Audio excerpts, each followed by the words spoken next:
Buenas tardes a los escuchas que nos acompañan en este inicio de semana. Espero que su fin de semana haya sido confortable, descansado, que hayan recargado pilas. Estamos ya prácticamente por despedir el mes de mayo y se nos ha ido pues, rápidamente este mes. Como hemos visto y los que nos han estado sintonizando en las últimas emisiones, decidimos hacer todo un cambio de las temáticas por todo lo que está pasando en nuestro país, y en ambos programas vamos de la mano. En capacitación de calidad de ciencias forenses estamos estableciendo las bases del protocolo que fue emitido en el Diario Oficial de la Federación para tratar de reforzar la investigación a nivel ministerial, policial y pericial hacia lo que es el feminicidio. Y el día de hoy, en las emisiones de perito y la importancia de su dictamen, estar hablando de casos prácticos, de casos aterrizables a cómo este protocolo se debería de llevar a cabo.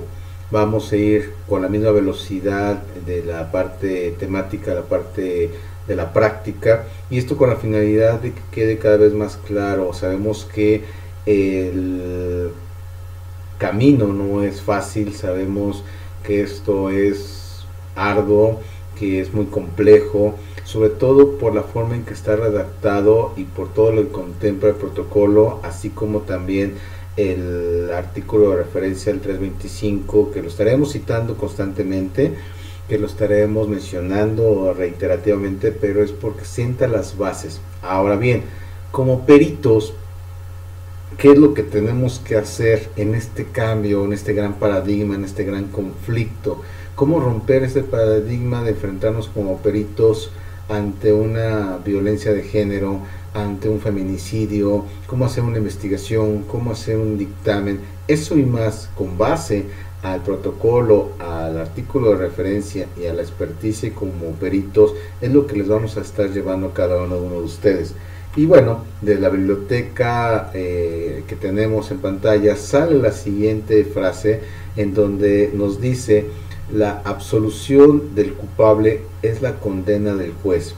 Y esto lo dijo Publio Ciro. ¿Qué queremos decir con esto?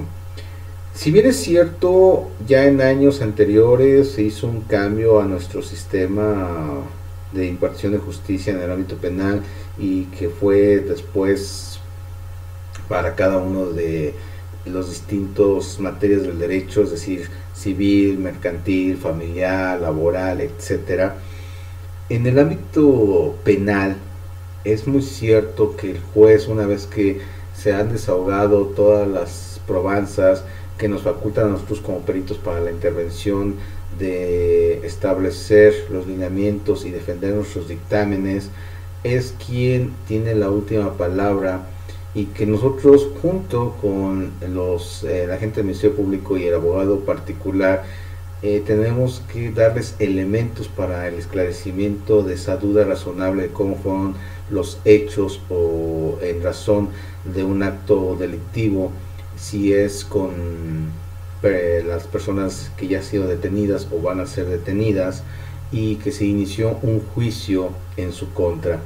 Entonces, debe de ser cuando realmente esta absolución, en este caso, sea declararlos inocentes, es porque necesariamente tiene que serlo, no porque no haya elementos de causa, porque no haya una mala defensa, porque haya una mala acusación.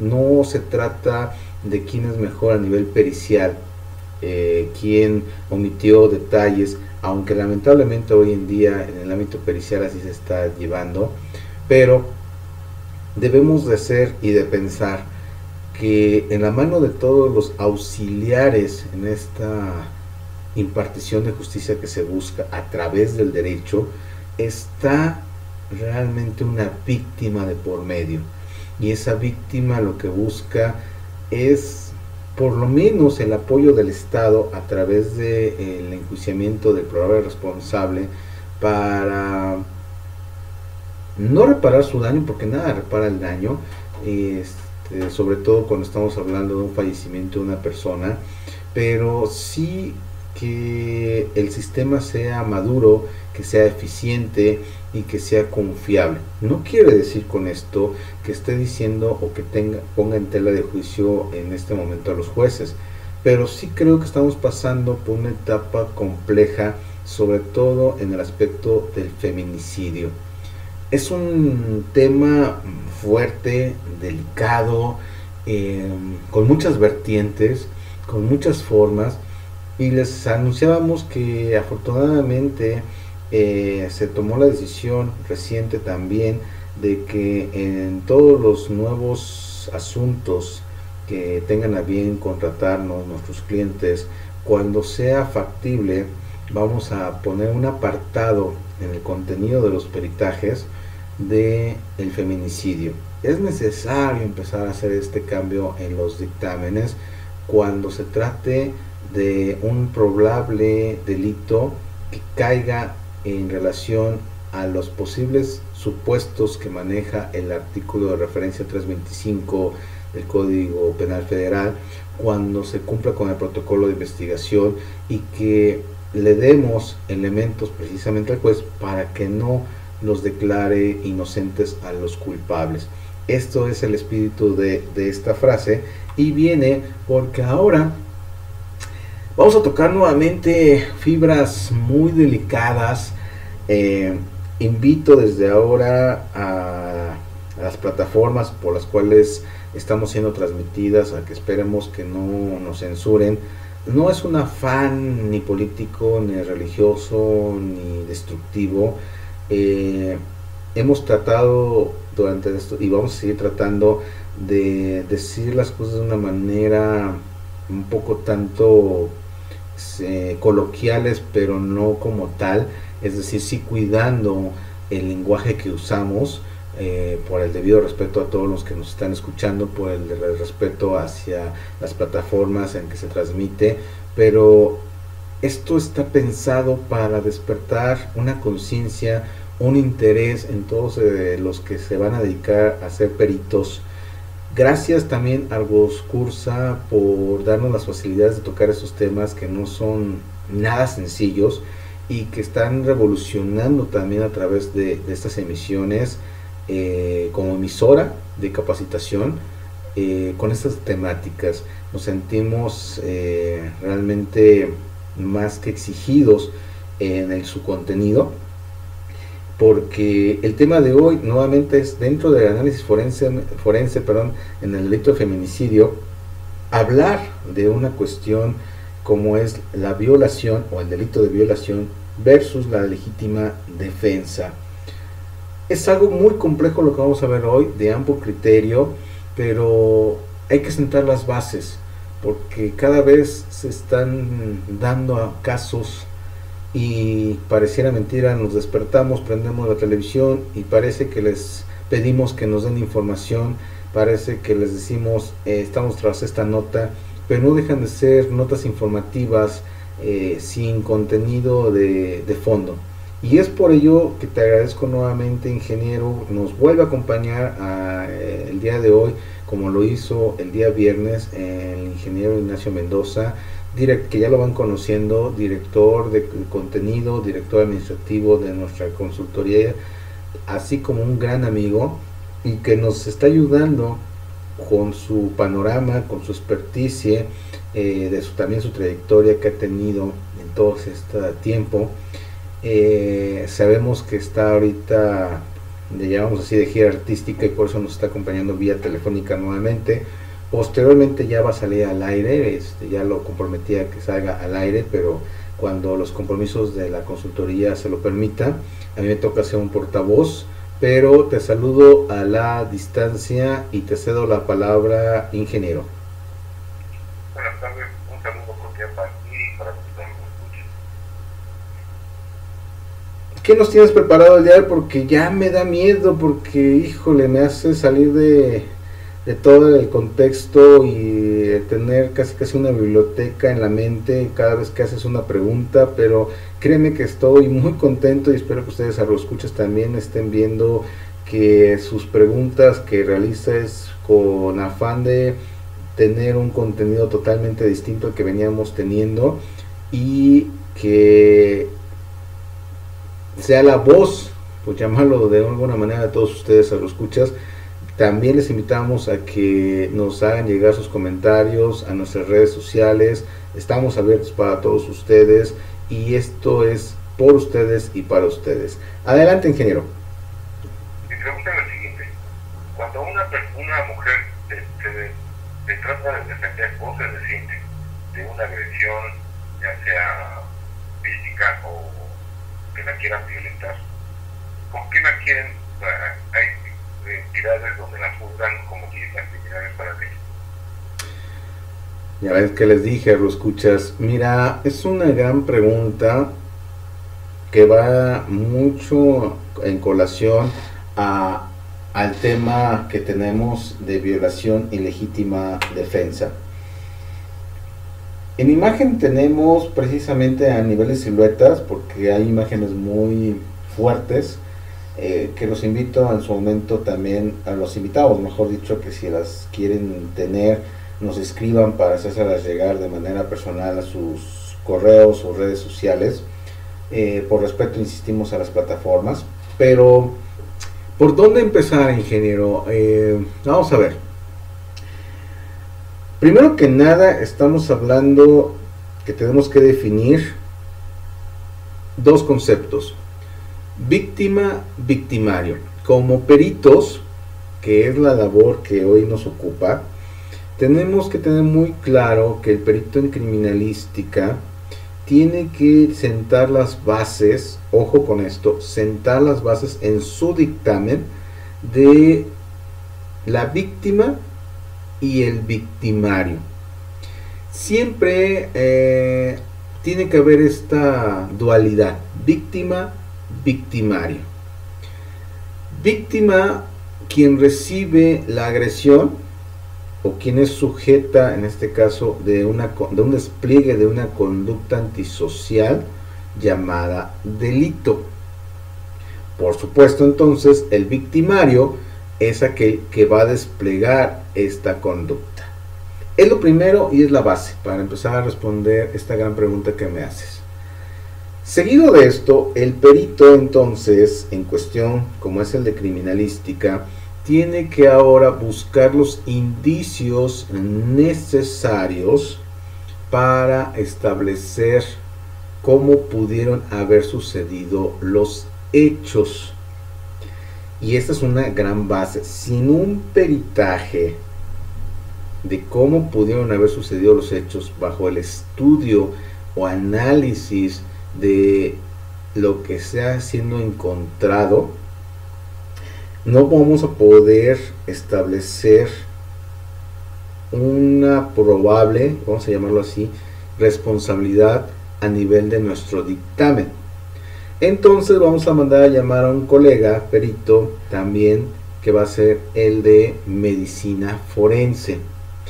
El perito de medicina forense va a establecer las lesiones y el grado de gravedad de las lesiones. Es muy importante estos antecedentes. Entonces tenemos definición víctima, victimario de entrada, que lo establece el perito en criminalística. Llega el perito en medicina forense para ver la gravedad de las lesiones y establecer la causa probable de la muerte de la persona. Hasta ahí todavía no hemos visto una reclasificación. Ahorita vamos a ver cómo vamos a hacer ese match famoso. ¿Ok? ¿Qué más te podríamos tener? El perito o experto en criminología, el establecimiento del por qué se realizó esa conducta delictiva.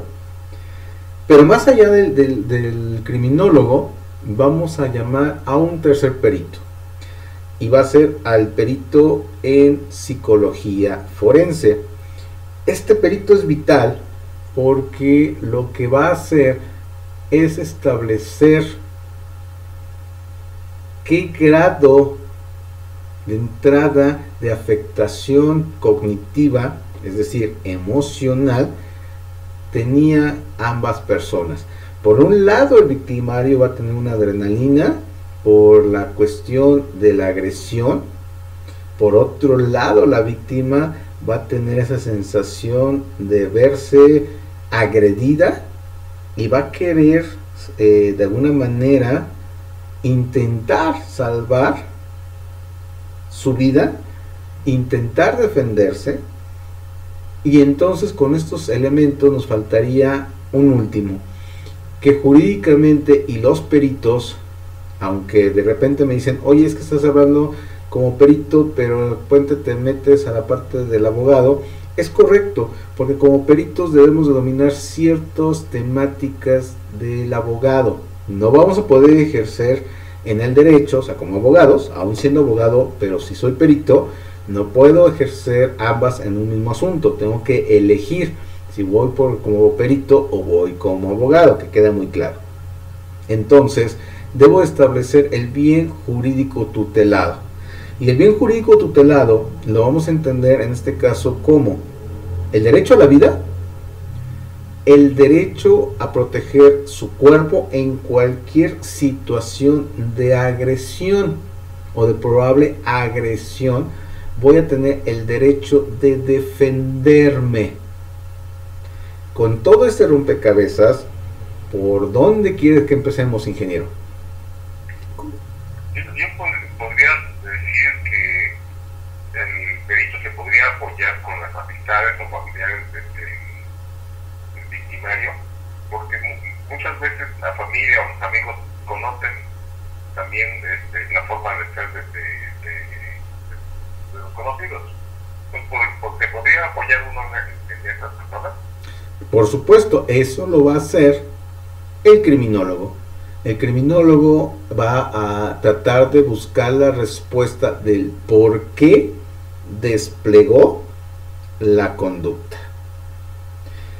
Vamos a ver, ahora sí que te voy a dar a elegir, también para ponerte a pensar porque tengo que hacerlo. Te voy a poner dos supuestos y elígeme uno para después desarrollar el otro, ¿ok? Primer supuesto es un desconocido agrede a la mujer. Y por obvias razones, el segundo supuesto es novio, esposo, compañero, es decir, un conocido agrede a la mujer. ¿Por cuál quieres que empecemos? Por el desconocido. Desconocido. Ok. Criminólogo lo que va a hacer es, especialista en criminología, aclaro, lo que va a hacer es precisamente lo que tú decías, entrevistarse con los familiares, amigos, establecer si hubo algún trastorno posible de la persona, algún motivo en este caso, y cuáles pudieran ser estas situaciones. Es que a lo mejor pues la persona se sentía humillado por las mujeres, se sentía opacado, en algún momento fue maltratado en la familia. Y ojo, estamos construyendo como peritos.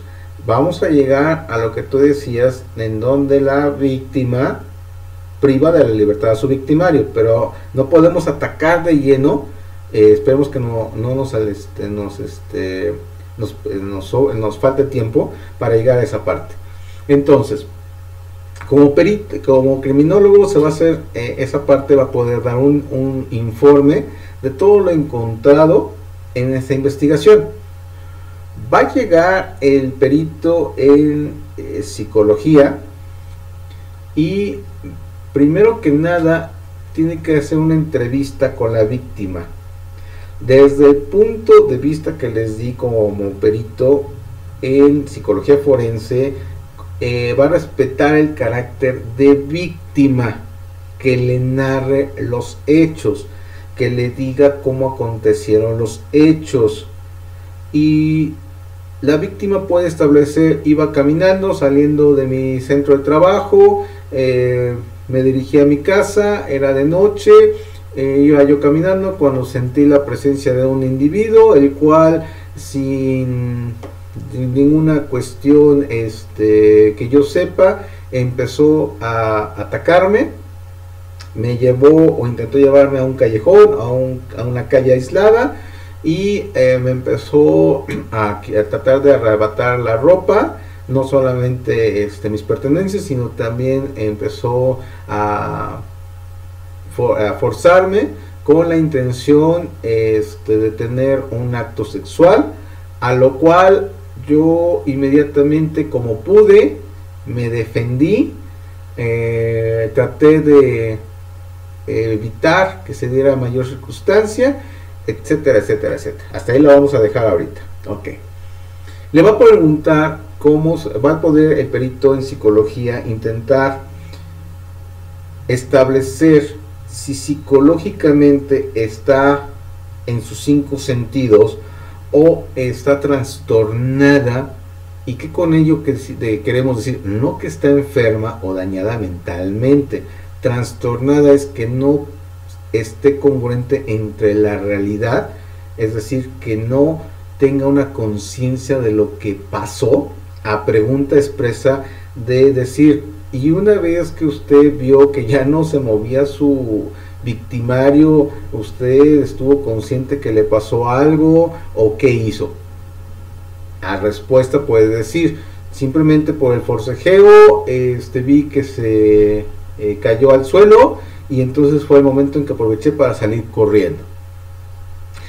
Va a llegar el perito en medicina forense, va a poder examinarla en su momento adecuado a la víctima, diciéndole que sí presentó rasguños, hematomas, lesiones, golpes propios de un intercambio, que a lo mejor sí pudo haber una lesión en su aparato reproductor femenino, aunque no se haya consumado una violación, pero que sí hay indicios de que hubo intento de violación, y eso es por parte de la víctima. Va a ir con el victimario y aquí va a establecer que sí pudo haber, que también tiene más bien ciertas lesiones de alguna manera congruentes al forcejeo. Puede ser desde y digo no por demeritar a la mujer, normalmente se encuentran rasguños por las uñas, obviamente, algunos golpes, y que son congruentes al forcejeo. Hasta ahí estamos hablando de la relación víctima, victimario, victimario, víctima. Y de acuerdo a los principios de la criminalística, cuando el perito en criminalística use estos elementos para hacer su dictamen, va a establecer que de acuerdo a los principios de la criminalística, que se produjo una lesión en la mujer, producto de un forcejeo, que se usó el cuerpo humano, que produjo lesiones. Hasta ahí estamos hablando de una relación pericial, o un análisis pericial, mejor dicho, en lo que va a ser esa circunstancia de tiempo, modo y lugar. ¿Qué pasa cuando entonces, hasta ahí, diríamos que la víctima tiene que ser canalizada a la Fiscalía de Atención a Víctimas de Delitos Sexuales? Se inicia la carpeta de investigación, nos mandan a llamar como peritos, y este trabajo que se acaba de desarrollar. Pero ¿qué pasa si producto entonces de ese forcejeo, conocido como defensa o legítima defensa, el victimario fallece? ¿Se van a complicar las cosas o no se van a complicar? Bueno, nuevamente estos 3 peritos que estamos hablando tendrán que determinar ahora, porque uno de los errores típicos es, fíjense bien, recapitulando, víctima, victimario en un proceso de violación, aquel que intenta precisamente violar a la mujer o lesionarla, golpearla, es el que realiza, el que despliega la conducta. Originalmente se le va a llamar victimario. La que recibe la agresión o intenta ser producto del delito es la víctima.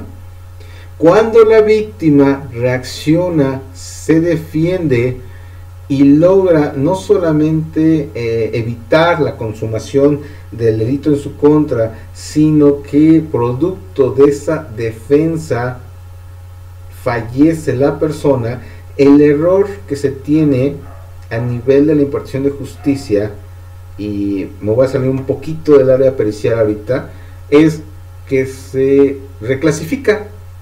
Y entonces, como si fuera un rompecabezas, ahora decimos que el victimario es la víctima y la víctima es el victimario.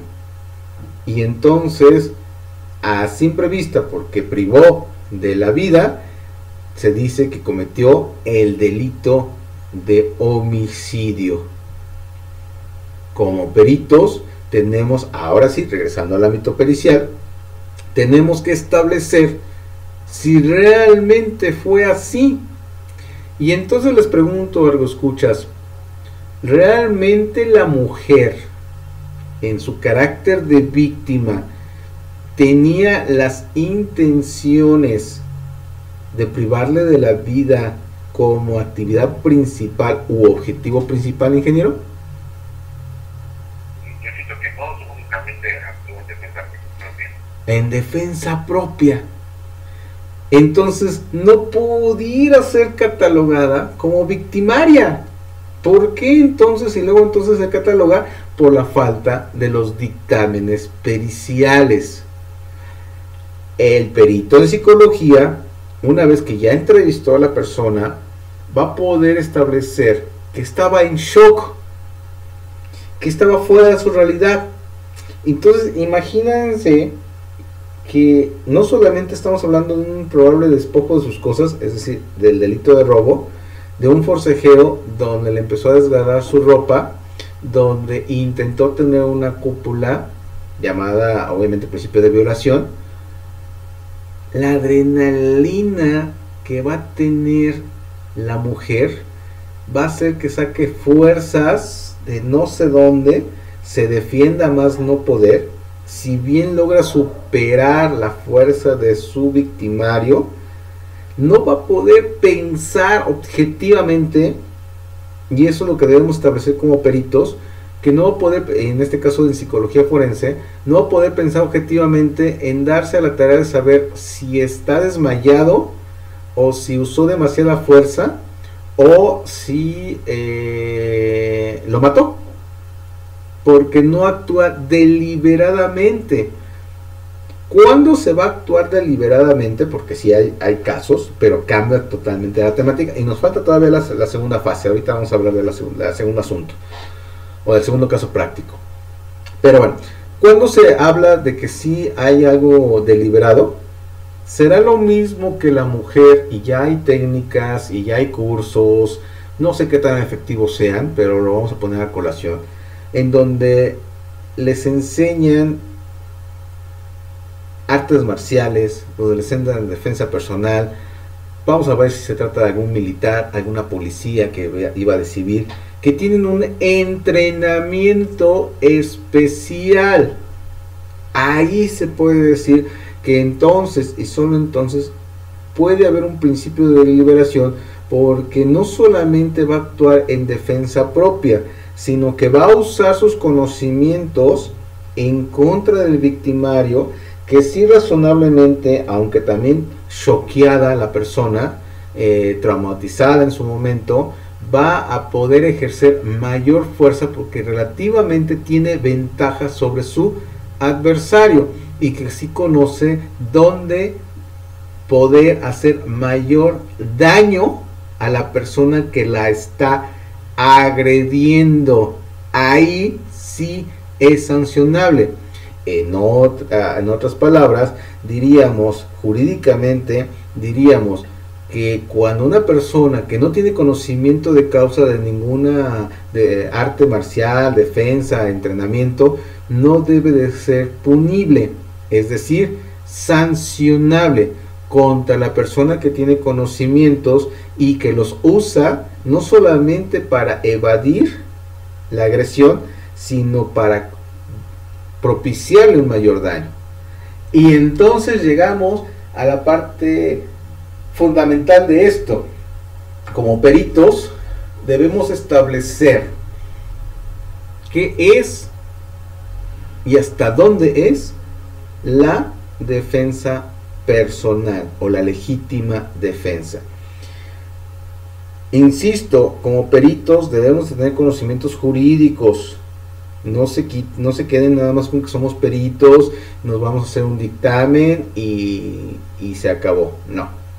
Porque para hablar de esta cuestión en el nivel de feminicidio, tendríamos que establecer que es una palabra un tanto extraña, porque dice que debes de tener la capacidad única y exclusivamente de repeler la agresión. Es decir, traduciendo esta palabrita, es contener, evadir, erradicar la violencia que te está ejerciendo. Te están golpeando, tienes que tener la capacidad, si es que es bajo la legítima defensa, de con determinadas habilidades, aunque no sean conocimientos, de quitarte de esa situación de riesgo y evadir la misma, o de quitarte de todo el riesgo. Tal vez le das un golpe, pues ya sabemos dónde, en las zonas blandas del hombre, tal vez lo empujas o logras quitarte de ese forcejeo, y en el momento que a lo mejor el victimario cae, tendrás que tener la capacidad de salir del lugar corriendo o pidiendo auxilio, y en ese momento, hasta ese alcance, entrecomillado lo voy a poner, estás hablando de una legítima defensa. Cuando tú logras controlar a tu adversario, en este caso victimario, y ya está controlada la posible agresión o disminuida la agresión, y entonces tú empiezas a golpearlo, lesionarlo o propiciarle un mayor daño, se dice entonces que ya no es la legítima defensa o defensa personal, que entonces tú sí te conviertes en ser, en lugar de víctima, te conviertes en victimario del victimario que se convierte en víctima por estar en un estado de indefensión. Yo me pregunto, y les pregunto a todos ustedes que nos están escuchando, obviamente también a ti, ¿quién tendrá esa capacidad de decir, ya lo detuve, ya logré controlar la agresión, me doy media vuelta y me voy? ¿Será posible eso, ingeniero? Es que depende mucho también de la adrenalina, ¿no? Llega un momento en que la víctima que se va a convertir en victimario, la adrenalina es muy superior muchas veces al conocimiento. Es correcto. Es obviamente no saquen cuentas de ninguno de los dos, ni del ingeniero ni de un servidor, pero ya se imaginarán de que estamos hablando por ahí de los 80s. Somos relativamente contemporáneos, ingeniero.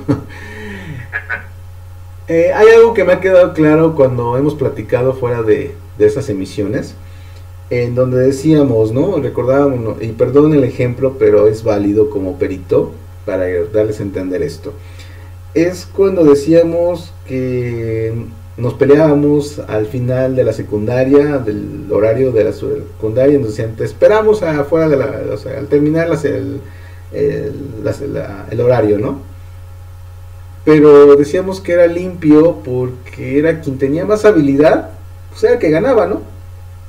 Eso no limitaba que te llevaras el ojo moreteado, que te llevaras a lo mejor la nariz o la boca rota, algunos golpes, pero nadie se metía adicionalmente a eso. Posteriormente, aunque ya existían en ese caso el boxer y otras cuestiones, pero el picahielos, no sé si te acordarás, no porque haya sido delincuente, claro, algo escuchas, pero pues ya eran palabras mayores, ¿no? Ya hablábamos de que a lo mejor ya era principios de delincuencia, ¿no? ¿Qué pasa hoy en día? Que hoy en día ya no te limitas a esa posible habilidad en este mismo ejemplo, sino que ahora sí ya buscas hacerle daño a la persona, ¿no? Y buscas cualquier medio que esté al momento, cuando esté indefenso, para propiciarle daño. Incluso hay recientes noticias en su momento que ya después las haremos dar a conocer, aunque ya ahorita se ha tenido casi por finalizar esa investigación, pero estamos esperando que así lo hagan por completo. Entonces, ¿por qué lo pongo a colación esto, ingeniero, en este sentido? Porque pasa exactamente lo mismo en este caso. La víctima refirió ir caminando después de una jornada laboral, iba a llegar prácticamente a su casa y fue cuando fue sorprendida y atacada. En ese momento también decimos que la Constitución dice que el bien jurídico tutelado es la vida y a su vez también su cuerpo, su intimidad. Saca fuerzas de flaqueza, golpea a la persona, y aquí habrá que tener que el perito, tener que tener circunstancias, tiempo, modo y lugar, porque cuántas veces al momento de empujar a su victimario cae mal, se pega en la nuca, tiene un mal, lo golpea en el corazón, le da un paro cardíaco, etcétera, etcétera, etcétera, y no por eso ella buscaba matar a la persona, no era una acción principal. Lo que deberían de hacer entonces es mandar a un tratamiento para que psicológicamente hablando, para que entienda las consecuencias. Sí, privó de la vida a una persona, pero fue porque estaba cuidando su bien jurídico tutelado. 1, la vida; 2, su integridad; 3, su cuerpo; casi nada. Entonces, volvemos a lo mismo que como peritos, en este protocolo tenemos que actualizarnos y tenemos que tener apartados donde digamos, si hay indicios de lesiones al que fue el victimario, si médicamente hay causas de fallecimiento, pero fue secundario con base a, y establecer las causas, y mandar a o nombrar el dictamen pericial en psicología conforme al contenido del dictamen en psicología. Se establece que la persona no estaba en sus 5 sentidos, por lo mismo se tiene que tomar en cuenta este estatus emocional para efectos de que sea punible o no punible, es decir, probable responsable o no, o probable culpable o no, y es ante un desconocido. No sé si con esto quede la primera parte, ingeniero, para dar inicio al segundo supuesto que te planteé cuando ahora es conocido. Así es. Ok. Ya no nos quedan 20 minutos. Vámonos, se nos fue más rápido esto.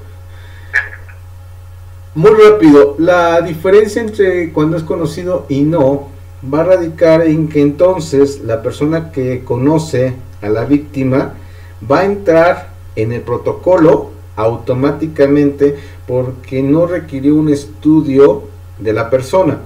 Y esto es rápidamente entonces cuando hablamos del esposo. Vamos a hablar del esposo. Llega, quiere tener relaciones íntimas con su mujer, la mujer se niega, él entonces la empieza a pegar, con tal de que lamentablemente a nivel machista decimos le cumpla. La mujer en su afán de desesperación empieza el forcejeo, agarra un jarrón y se lo estrella en la cabeza. Producto de ese golpe le da un traumatismo y fallece la persona. Lo aplica también para el novio, posiblemente en esa misma circunstancia. Tenemos que establecer ahí que la mujer, no solamente en este supuesto, sino en general, cuando diga un no, se debe parar todo intento de actividad íntima. Pero aquí volvemos a lo mismo, la mujer, aunque es un conocido, sigue bajo el supuesto de que es agredida. El que tiene más atenuantes o agravantes, si lo quieren ver, y que tendrá que quedar plasmado en el dictamen correspondiente en criminalística, en medicina forense y en psicología, va a ser el familiar, llámese esposo, novio o cualquier otra persona familiar. Él, si sobrevive de esta agresión durante su desplazamiento de esta conducta, es el que tendría que ser sancionado más severamente. Sin embargo, cuando fallece, entonces estamos hablando de que necesariamente se tiene que volver a hacer los dictámenes, ver si se tenía una relación personal, sentimental, y cómo tuvo acceso a la víctima, y nuevamente defender a la víctima. La justicia está para defender a la víctima, no para justificar al victimario. ¿Y dónde se establece esto? En los dictámenes.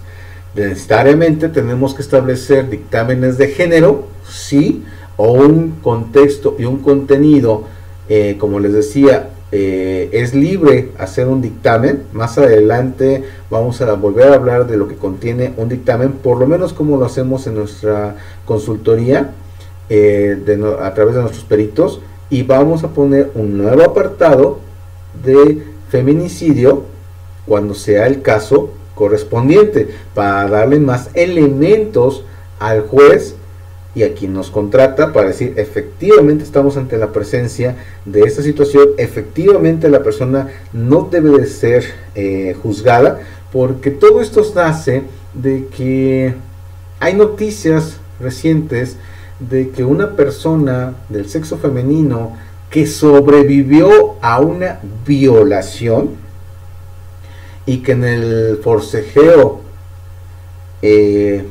priva de la vida a su atacante, hoy día no solamente es considerada como delincuente o victimaria, sino que ya fue privada de su libertad. Ya hay una sanción de más de 5 años de posible privación de su libertad, y está preguntándose dónde está la impartición de justicia. Pero se nos olvidó algo, que no hay actualmente todavía dictámenes en referencia a todo lo que acabamos de mencionar, ingeniero.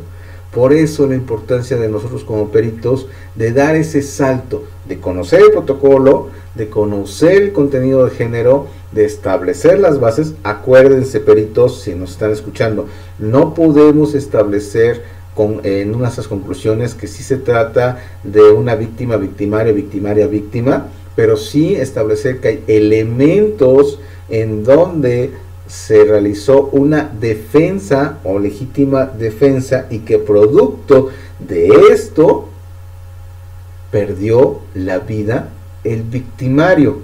Y la base de todo esto es el dictamen en psicología forense. El segundo sería el de medicina forense, estableciendo las causas del fallecimiento. Y el perito en criminalística tendrá que retomar estos dos anteriores para establecer, de acuerdo a los principios de la criminalística, y dar su conclusión de probabilidad de certeza de que no puede o no tendría que ser sancionada la víctima, que tendría que seguir tratándose como víctima. Llegaría también el criminólogo para decir el por qué se desplegó esta conducta, y a su vez el perito en psicología recomendar un tratamiento psicológico para que la víctima entienda lo que pasó, no se victimice y pueda reincorporarse a la sociedad. Esa sería la parte de la conclusión, por llamarlo así, muy enredado tal vez, pero va en relación a la fracción primera del artículo 325, cuando dice que tiene que tener o presentar lesiones o signos de violencia. Los dictámenes tendrán que tener también ese apartado para establecer si se está hablando de un feminicidio, de una tentativa de feminicidio, y que nosotros podamos auxiliar en la impartición de justicia a través del esclarecimiento de la duda razonable que tiene el juez, ingeniero. ¿Cómo ve? Excelente, excelente. Sí, es siempre buscar cómo ayudar a la misma ley para que se cumpla sobre todo las cosas, ¿no? Así es.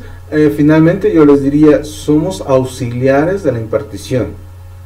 No podemos establecer la verdad absoluta, pero sí ayudar al esclarecimiento con estos elementos. Los invito a ustedes, peritos, aquellos que estén interesados en formarse como peritos, no solamente a actualizarse o a formarse como peritos, sino a estar vigentes. Estos temas están pasando hoy día, en esta semana, en la semana pasada, mejor dicho, que acaba de pasar, de terminar, fueron noticias este tipo de casos. Entonces, dense cuenta que le estamos trayendo casos reales. Estamos omitiendo obviamente detalles por no entorpecer tanto la investigación como para no ser censurados en las plataformas, pero son reales, son verídicos y actuales. Entonces, quienes deseen empezarse a capacitar, próximamente va a abrir las convocatorias con estas nuevas temáticas, a través también de ti, ingeniero, que estás obviamente revisando toda la temática de los contenidos, al ser director de contenidos, de un servidor que está coordinando a los peritos, que están en capacitación nuestros peritos, y todo esto es para ustedes. No me queda más que nuevamente agradecerte, ingeniero, tu participación, siempre tan activa, siempre con preguntas que hacen que uno se explaye y que podamos llegar a nuestra audiencia como hemos venido queriéndolo hacer. Muchísimas gracias, tengan una excelente semana. Recuerden que estamos abiertos a sus comentarios a través de nuestras redes sociales. Próximamente van a aparecer ya otra vez códigos QR donde van a poder estar en contacto. Acérquense con nosotros, que estamos para servirles, para atenderlos y para orientarlos. Por mi parte es todo. No sé si quieras agregar algo antes de despedirnos, ingeniero. No, nada más que estén pendientes de nuestros programas y sobre todo para que se puedan inscribir en nuestros cursos. Pues ha sido un placer, ingeniero, ha sido un placer con ustedes, a los escuchas. Quedo de ustedes agradecidos y nuevamente les digo lo que les acostumbro a decir al final de cada emisión. Namaste.